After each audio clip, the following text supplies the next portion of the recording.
आज बताता हूँ आपको एक ऐसी सच्ची घटना जो हमें बहुत बड़ा सबक देती है। एक महात्मा ने बस एक छोटी सी सीमा तोड़ी और पूरे गांव के सामने उनकी ऐसी दुर्दशा हुई कि जीवन भर याद रही। एक महात्मा थे, वे दिन भर गंगा नहर में खड़े होकर भजन साधना करते थे। चारों तरफ जंगल था, एक गहरा शांत एकांत था और वे आकाशवृत्ति में रहते थे। आकाशवृत्ति का मतलब होता है जब किसी व्यक्ति को भगवान की कृपा से जो कुछ मिल जाए उसी में संतोष करना और किसी और चीज़ को या किसी से कुछ मांगना नहीं और कोई व्यवस्था भी नहीं करना। धीरे धीरे लोगों को उनकी साधना के बारे में पता चला। लोग दूर दूर से आने लगे और उनकी दंडवत प्रणाम करने लगे। फिर गांव के लोग उनके लिए टिफिन में भोजन लाने लगे। पहले कभी कभी कोई भोजन दे जाता था, लेकिन धीरे धीरे एक क्रम ऐसा बन गया कि आज इस घर से भोजन आएगा तो आज उस घर से भोजन आएगा। यही वो समय था जब आकाश वृत्ति धीरे धीरे टिफिन वृत्ति में बदलने लगी। लोगों ने आग्रह किया, स्वामी जी, अगर आपके जैसे महापुरुष हमारे घर में नहीं आएंगे तो हमारा घर तो शमशान के समान है। धीरे धीरे स्वामी जी गांव में जाने आने लगे और एक प्रधान जी के घर ठहरने भी लगे।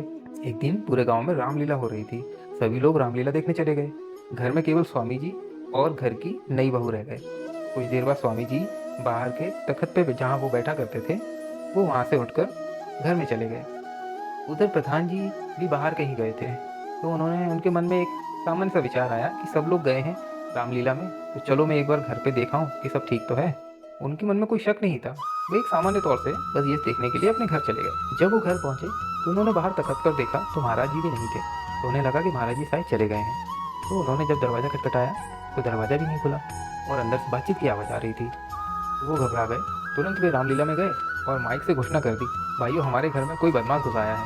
सैकड़ों लोग दौड़ पड़े। जब दरवाज़ा खुलवाया गया तो अंदर स्वामी जी और बहू थे। उस दिन स्वामी जी की इतनी पिटाई हुई कि बाद में वो खुद ये एक कहानी सुनाकर लोगों को सावधान करने लगे। ये कहा करते थे, जब मनुष्य अपनी मर्यादा और सीमाओं को भूल जाता है तो उसका परिणाम बहुत घातक हो सकता है। इसलिए चाहे साधु हो या गृहस्थ, मर्यादा ही मनुष्य की सबसे बड़ी रक्षा होती है। वीडियो अच्छा लगे तो लाइक, शेयर और सब्सक्राइब जरूर करें।